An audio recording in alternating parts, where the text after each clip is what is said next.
know we are tired, but let's make that round of applause louder, please, ladies and gentlemen. So, my apologies for my voice. As a Gen Z, I was out partying last night, and I'm sorry. I know. It's okay. But today is the last day of the conference, and I'm sure we're all ready to go. So we are about to have a panel session on Gen Z and Bitcoiners in the space. First of all, can you hear me? You can hear me, right? Or should I talk more slowly? Okay, good. So please put your hands together as I join me on stage, Ella and Ash and Mr. Lutando from South Africa. A round of applause for them, ladies and gentlemen.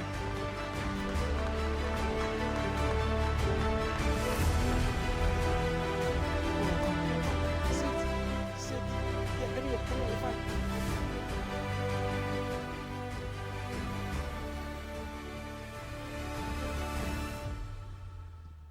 Awesome.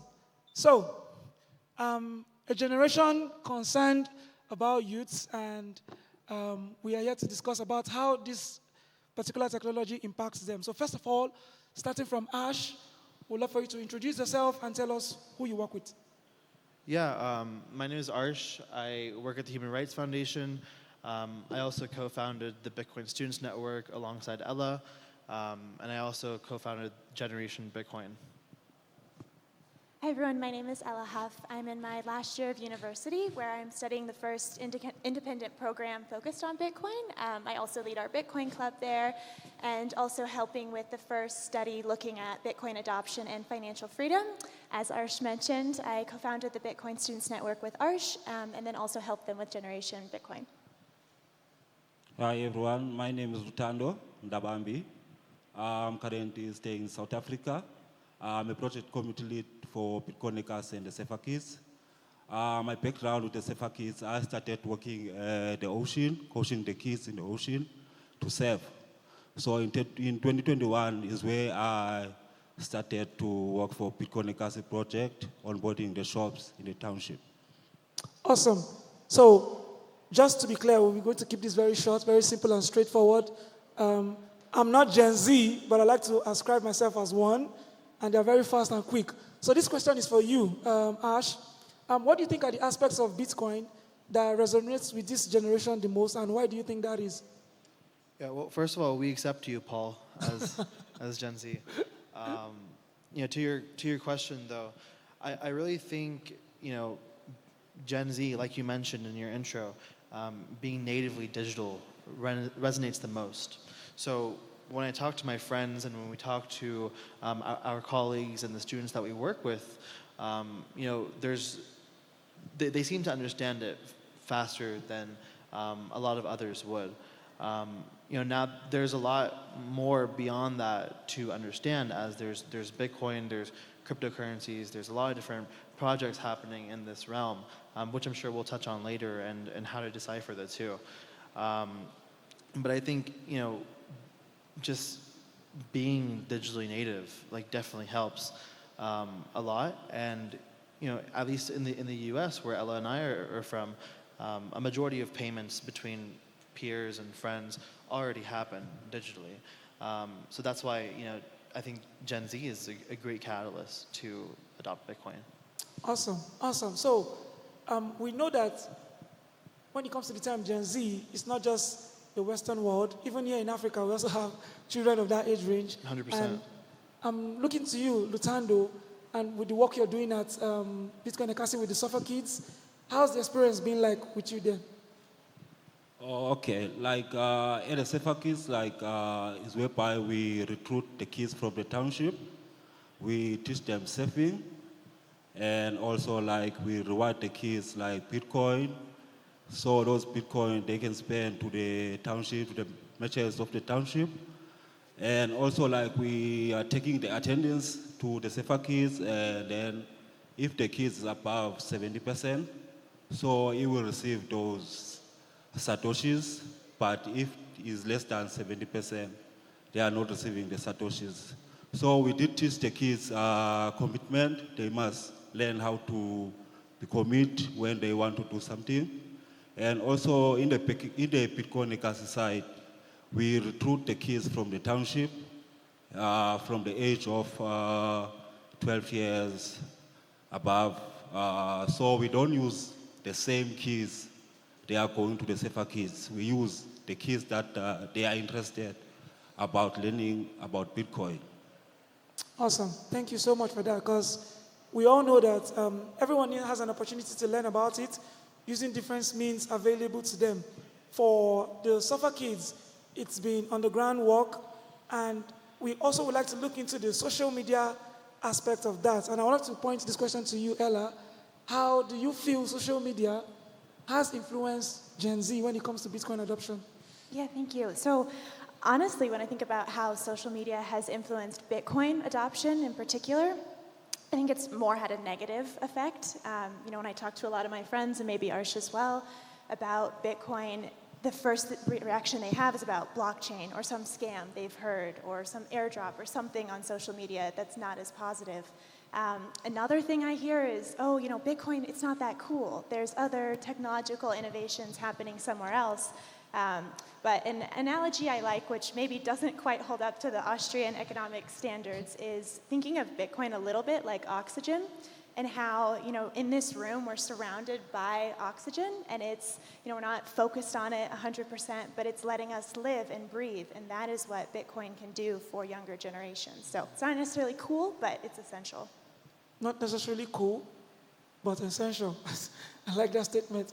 So this question actually is for the three of you, and you guys will take turn answering it, because over there in Australia and over the places you've worked with kids. What are the things that you've done uniquely to you to preach the gospel of Bitcoin to these Gen Zers, if I may use that term? So I'm starting with Ash, yes. Yeah, I mean, like Ella just mentioned, Bitcoin it's necessary, but it's not cool.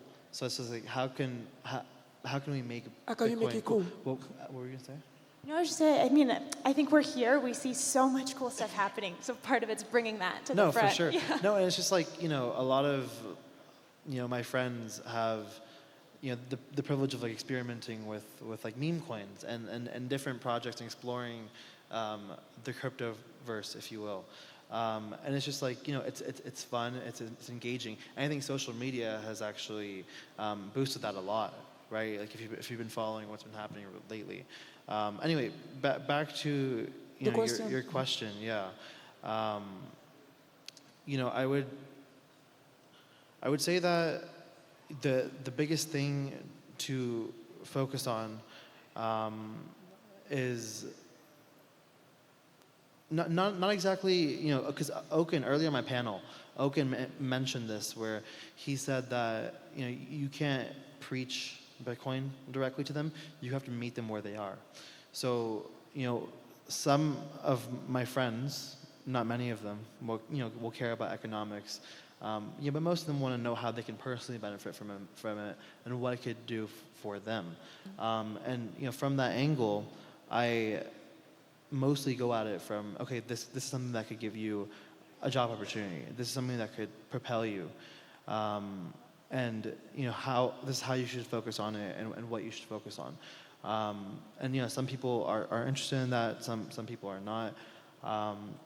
But you really just have to go at it from the perspective, right? Because if you're talking to college students, if you're talking to high school students who are just trying to figure out their future and what to do with their lives, right? They don't necessarily need a Bitcoin lecture. They need to know how Bitcoin can help propel them and their careers. Nice. Ella? Well, to maybe build off a bit of what Arsh has shared, and also to touch on the preach point, certainly I think you have to listen. You have to see what they're interested in. And actually, a couple months ago at PubKey in New York City, the Human Rights Foundation, one of the events they put on was with an activist, Faisal Al-Mutar, and he said, to value Bitcoin, you need to value Bitcoin's values. And so I was curious, okay, if we have to value those values, what does Gen Z value? And so I just started Googling like any report that I could find talking about Gen Z and themes. And for recognizability, I came up with the acronym DIY. And so Gen Z is the most diverse generation of all. They care about community and the other individual person more than other generations. For the I, integrity, like 91% of them consider authenticity paramount. And then the last one, agency. They don't want to follow a traditional path, over 70%. And so what I've noticed through those common themes was that a lot of it maps directly onto what Bitcoin stands for. We have the decentralized aspect, open source, borderless, it's immutable, transparent. And so that has been helpful to me to also think about, okay, what might you be valuing or interested in, and then come at it from that perspective. Awesome. Oh, okay, like what I can say, like most of the people in my township, like they don't believe into Bitcoin. Like they also believe like Bitcoin is a scam. So like to my friend, I always tell my friend that they have to start using Bitcoin, but they are scared. They thought Bitcoin is a scam. Also for my parents as well. But what we are trying to teach at Bitcoinicas and the Safer Kids, we are trying to empower those kids. They must start saving money because I did grow up in the township. I didn't believe to save my money, and I was always using my money like I didn't believe to save in fiat. So ever since like in 2021 when I started receiving my full salary in Bitcoin, and then I started from there to save, and then I did learn to save like it's very important.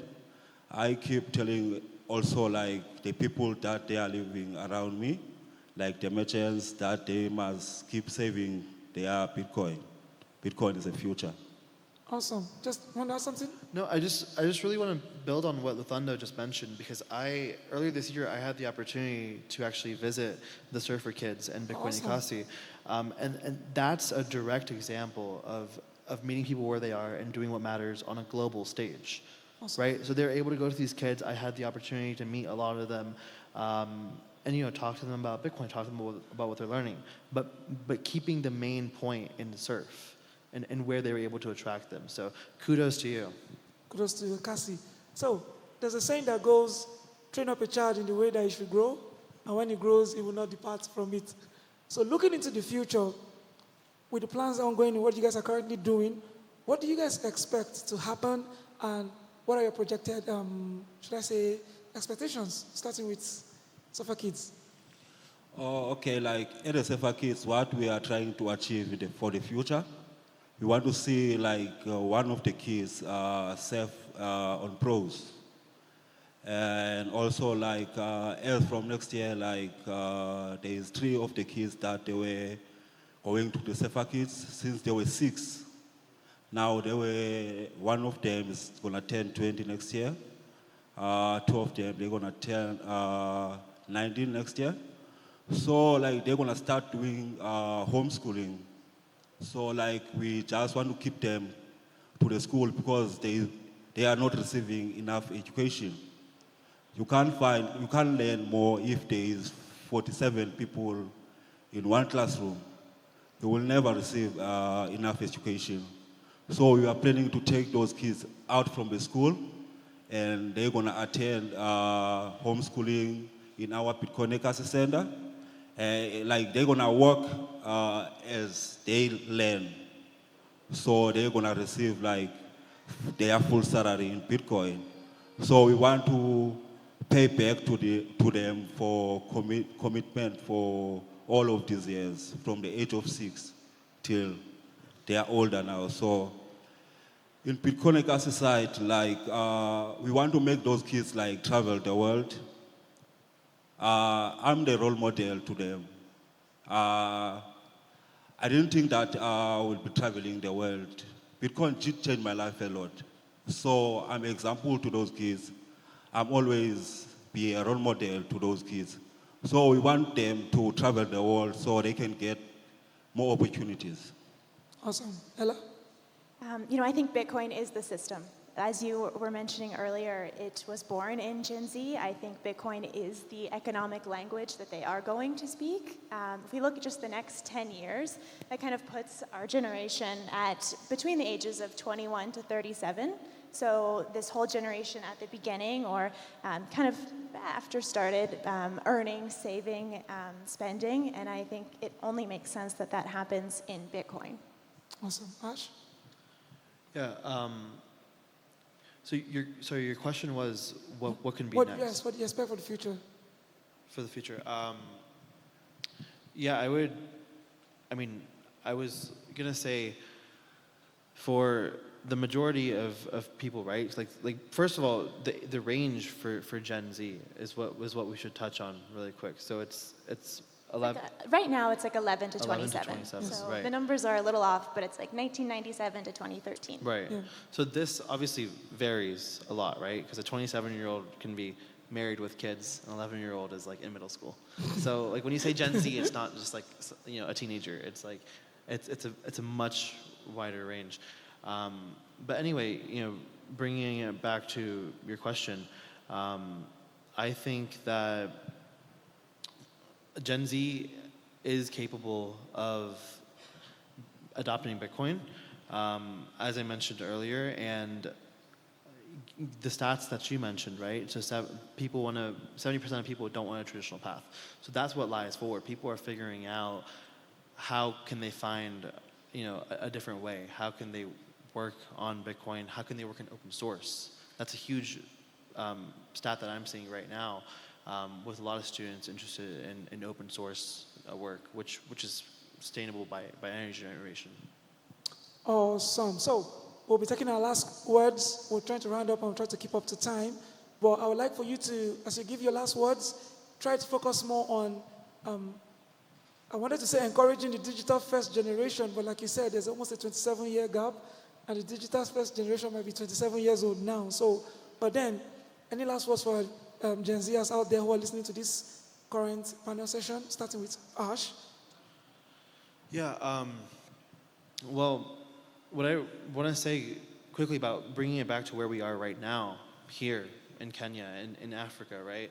I think the change really starts here. As I mentioned earlier, a lot of our peers in the US don't necessarily care directly about Bitcoin because I don't think they have to yet. It's completely different over here. I've been able to meet a lot of young people and they get it, they understand it. And they want to make change with that. So I'm completely, I'm really inspired by a lot of the people that I've met here today. As this conference is coming to an end, and a lot of more Gen Z people here are building. The median age of the continent is like 20 years old or something. So it makes sense intuitively, right? So I guess ending with like a little call to action is definitely go out, inspire, and talk about Bitcoin, because the next generation of your developers, your entrepreneurs, your company builders, these companies, the future of companies and the future of Bitcoin development will lie with Gen Z. So I think even if you're not Gen Z, you should be doing what you can to empower the next generation and get them involved in the Bitcoin space, because sooner or later they will find that footing. Awesome. Ella? Yeah, so we've mentioned and we've described Gen Z as this digital generation, but actually I want to emphasize the importance of the physical nature. Gen Z cares about their neighbor, their peer, more than anything else. And Arsh and I started the Bitcoin Students Network with the intention of helping people start Bitcoin clubs, have conversations in their communities about Bitcoin, but also really critically building your peer-to-peer network, making that connection with someone else. And so, thank you to Farida and the whole ABC team here for creating this space for us to come together and build our peer-to-peer network. Because at the end of the day, I think Bitcoin really lies within each and every one of us. And so I would just, emphasize every young person here, walk out with a new friend. I think that's also a big goal. Awesome. Oh, okay. If we can start telling the generation today, just imagine in 20 years, what those kids they're gonna be. Like us, like I was growing up in the township. No one didn't tell me about money. But if we tell those kids now about what this money exactly is, just imagine how about the township is gonna look another way, it's not gonna look the same like it is. There's a lot of corruption in the township. Some of the kids they are becoming gangsters. Some of the kids they are getting involved in drugs. So Bitcoin is hope. I believe that Bitcoin did change my life. And then what about what is gonna do for those kids if we can just start now to tell them about Bitcoin, and yeah. Awesome. What you would do for those kids if we could just start now and teach them about Bitcoin. Each one teach one, and the responsibility of ensuring the future continues lies with all of us here, and even the company sponsoring this event. So, thank you so much for being with us for this panel session. A round of applause for our panelists. Thank you so much.